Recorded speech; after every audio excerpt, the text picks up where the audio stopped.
Good afternoon, everybody. It is the afternoon. Today we're going to go over something. It's a training. It's one that we kind of know about, but we've gone over all sorts of different trainings, especially safety trainings, um, and especially ones for like natural disasters. Like we've gone over wildfires. We've gone over the COVID stuff. Um, which is kind of a natural disaster. But today, what we're going to go over is earthquake preparedness. So, what to happen, what to do if there is an earthquake. So, this has to do with both you here at home, if an earthquake happened at your house, and it also, applies to program as well. So, we'll kind of, we'll do both as we go through, like kind of scenarios that they're going to bring up. One thing that we got to go over first, though, is the concept of protecting yourself during an earthquake. So, what you want to do is the three things: it's drop, cover, and hold. So, what you're going to want to do is, first thing you do is you drop down, find something to crawl under, like this table that I've got right here.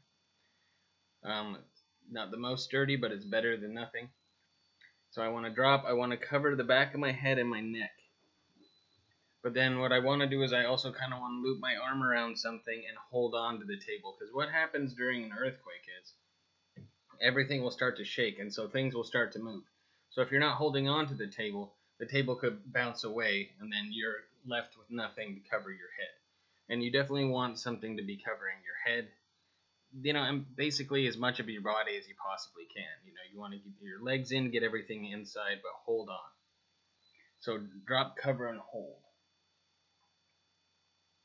And same thing, it says, if you're using a cane, same thing, drop, then you want to cover and hold. If you're using a walker, you're going to want to lock the walker. Not that we have this, but if you see somebody at program and you're under a table and they have a walker, you can help shout them directions like lock your walker, lock your walker. Then they want to lock their walker, bend down on it, cover, and really hold on to that walker. Or anything that they can really hold on by that's still safe with them staying with their walker. And using a wheelchair, so there's wheel locks. When you're in a wheelchair, they're down by the sides. So they'll want to lock their wheels and then cover their head and their neck and then hold on. Make sure that they're strapped. Make sure, if you are in a wheelchair, make sure you're strapped in and make sure that you're safe that way.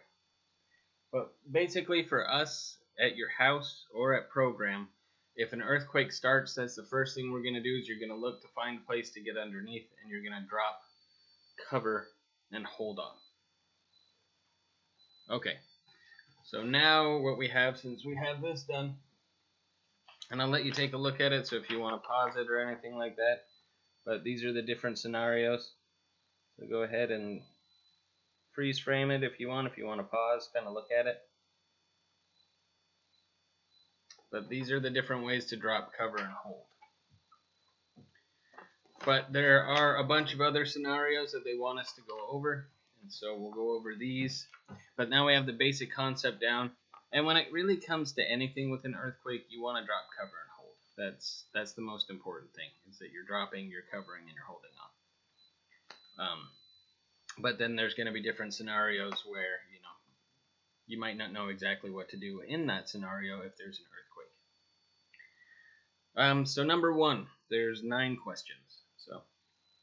So if there is an earthquake while you are at program or work, where is a safe place?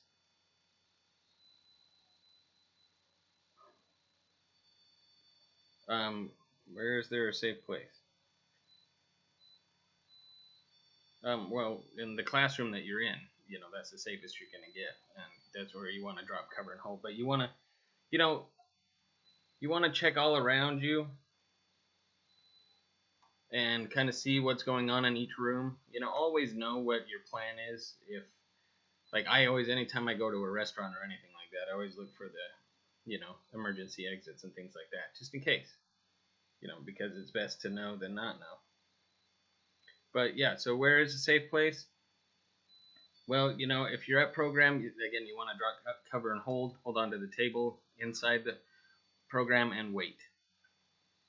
And then, because what can happen is you want to wait and stay, and what will happen is once it's actually through, then Spring would come around and she would say, okay, let's get to our evacuation points, and we should all know where those are. So if you're in the adult program, it's over by the dumpsters. And then if you're by the front office, then it's all the way up the hill. And then we'll check in with Spring.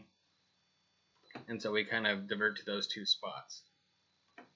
But again, you want to wait for Spring because there might be aftershocks. Just because the initial one's done doesn't mean there's not going to be a little bit of an aftershock after.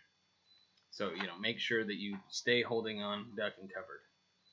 I mean, you can talk to people and say, hey, how's everybody doing? Things like that. And make sure to remind them to hold on as well. So, oh yeah, and it's kind of a myth. When I was a kid, everybody said to stand in a doorway. That's not actually true. Don't do that. It's best underneath a table or a very sturdy, sort of heavy object that you can get under and hold on to. But the doorway thing is, don't believe that. It's a myth.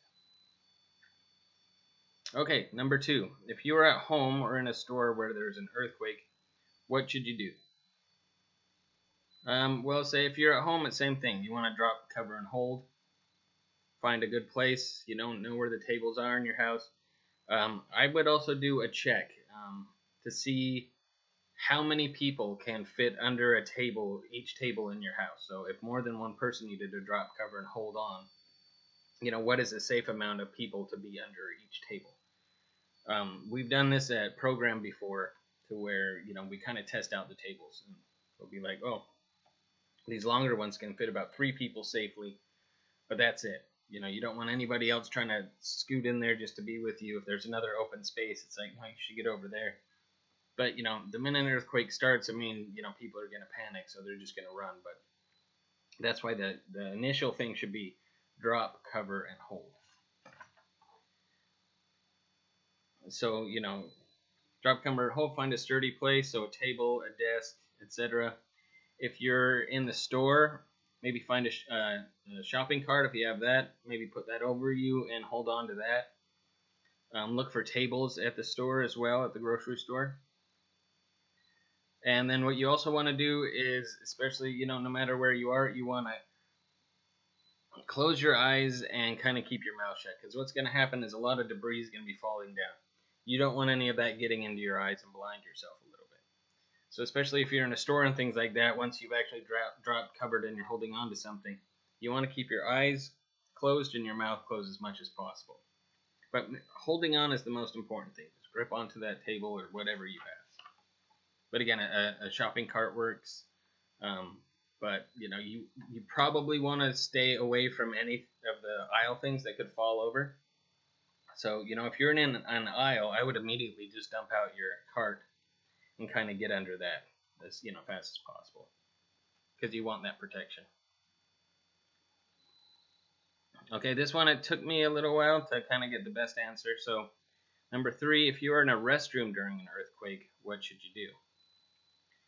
Well, you want to drop, cover, and hold, and watch out for debris, dust and debris.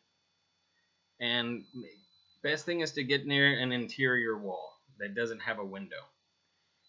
So just something right up against the side, and just kind of get over there, duck, cover, and hold. Maybe get yourself up into a corner so you can duck, cover, and hold. If you want, I did read some places that you can actually, if you feel safe, maybe get your head underneath the toilet if you want to go around and do that. If if you just went in the bathroom, but if you've been in there for a little bit, then the best thing to do is drop, cover, and hold, and get to next to an interior wall where there isn't window, because the glass is just going to shatter everywhere. So the further away you can get from that is good. At program, we're pretty good. At my house, I know, that would be tough. I think I'd get underneath the sink, actually. That would probably be my best bet, is to get underneath the sink. Just because then things falling down on that, it'll kind of take care of some of the pressure off of it. But, you got to check out your own bathroom situation too. But if you're like at a store or something like that, and you have, I mean, I don't think they actually use the restrooms right now during COVID for most restrooms. But it's best to get next to an interior wall, drop, cover, and hold. Watch out for debris, so close your eyes and your mouth. And again, wait it out. Stay there until somebody says, hey, it's safe to come out. Don't just go running out. Wait till somebody says, hey, it's safe to come out, let's come out, especially if you're a program. Wait till you hear somebody else saying, all right, we're safe, it's time to go. Or if an emergency responder shows up and says, hey, is anybody in here? I'm a firefighter, I'm from the Richmond Police Department, then, you can get ready to go. So if you are outside during an earthquake, where is a safe place? So if you can't go into the open, if you're outside, away from buildings, or any large thing that could possibly drop on you. So you want to get away from wires and things like that as much as possible and get out into an open space. I usually don't recommend that people go out into the middle of the street, but depending on where you are, that might be safer than being right next to your house or something like that. You don't want anything to fall on you. So again, if there's a field or something like that, that's primary. That would be great. That would be what you would want to do. But again, get into an open space, drop, cover, and hold, and keep your eyes and your mouth shut. And, wait for it to end, and wait for aftershocks as well. Okay, number 5. If you're in a vehicle during an earthquake, what should you do? Well, as passengers, what's the first thing you should do?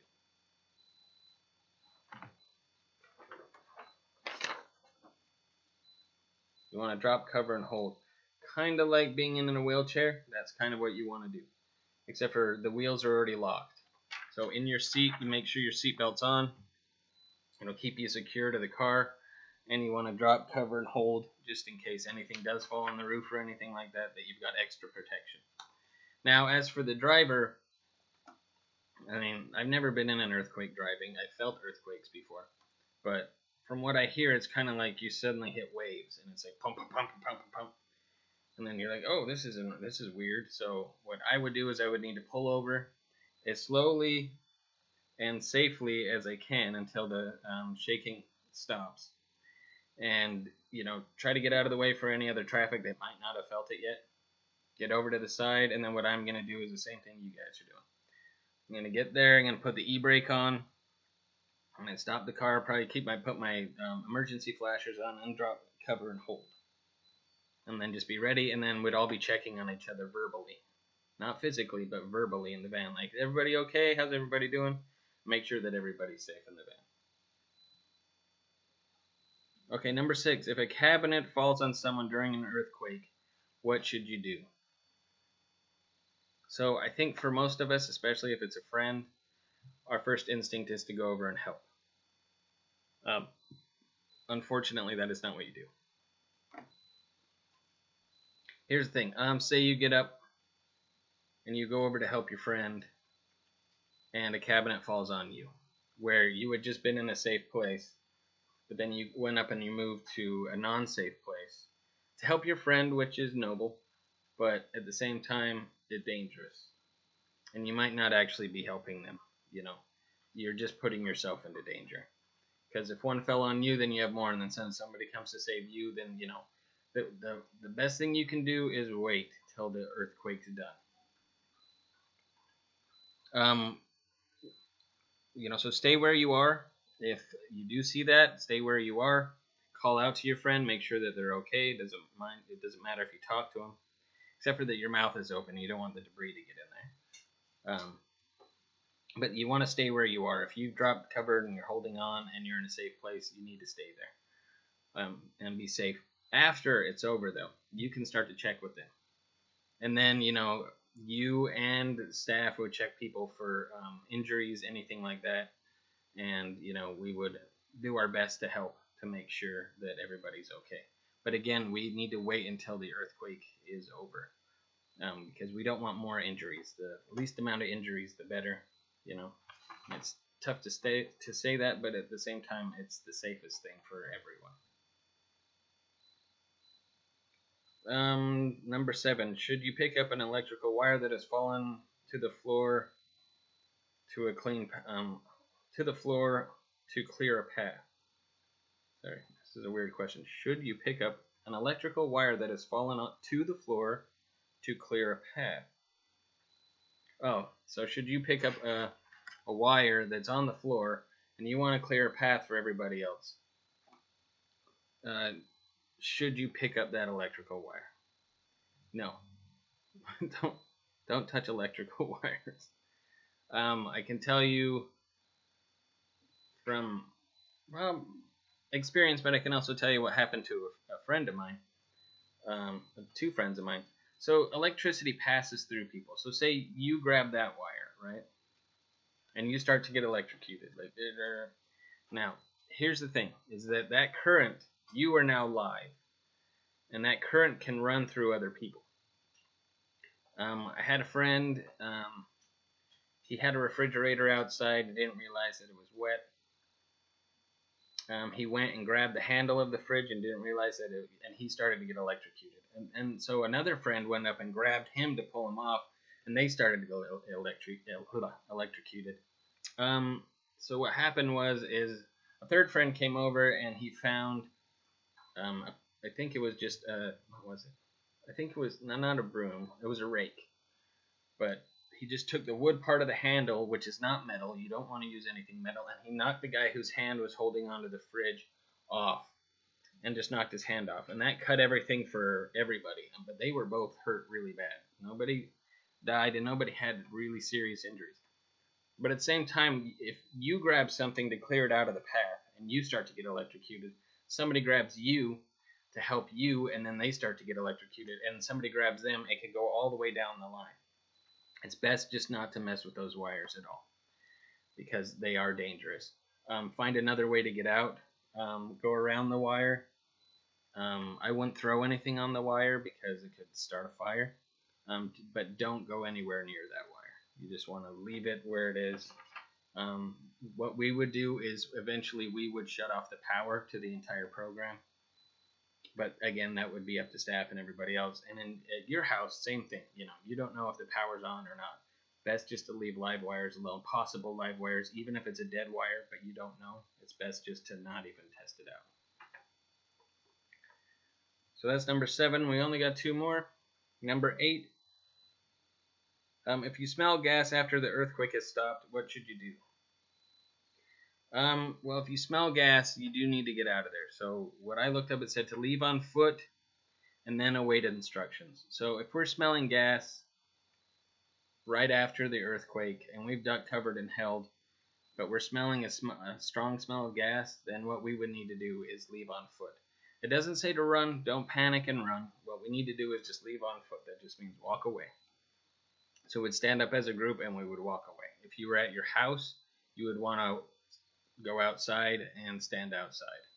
I would leave the door open to your house because this way if emergency officials come by, you can say, this is my house right here with the door open. I smell gas in there, so I just wanted to let you know that that's my house. And maybe some of the gas can escape outside or something like that, but you want to leave on foot and then await instructions. But that's after the earthquake. So, but you also want to be ready to duck, cover, and hold again just in case there's aftershocks. But again, if you smell gas, that is a sign that you want to leave because that's an explosive situation, kind of dangerous. And number 9, last one. What should you do immediately after the initial shaking from the earthquake? So right after the whole thing's done, the initial shake, just what should we do? I've already kind of answered it. Should we leave, or should we continue to hold on, cover and hold on? We've already ducked. Best thing to do is stay there. And the reason is, like I've talked about, is there's aftershocks. So an earthquake initially have a big one. It'll be really big. But what can happen is, it seems like, okay, it's over, and most people just want to get out of there. Anytime there's a natural disaster, people want to leave.